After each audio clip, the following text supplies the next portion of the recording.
So, this case is a Beaumont hypothetical case.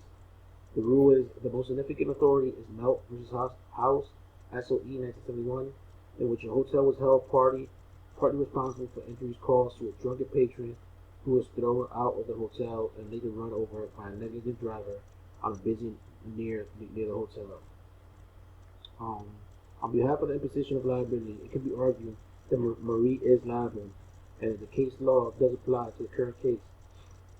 Both the case law and Charlie and Jamie were drunken patrons. Like the case law, both parties got hurt in the case law and Beaumont hypothetical case.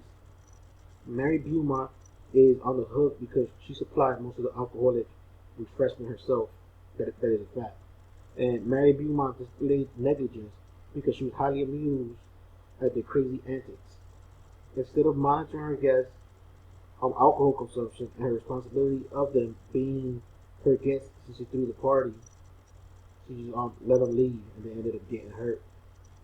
So once again, I'll reiterate that on imposition of liability, it can be argued that Marie is liable.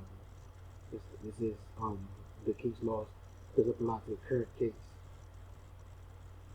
In the application of the law, and so with this in mind, the position statement, I believe the charging party should seek a complaint because this case does meet prima facie, and the case does not lack merit.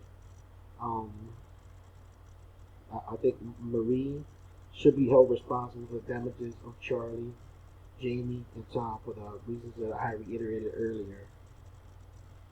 Um, I think the rule that we need to apply over here is that one of the most significant authority is Melt versus Hostel SOE 1971, in which Hostel was held partly responsible for injuries caused to the drunken patron who was thrown out of the hotel and later run over by a negligent driver on a busy highway near the hotel.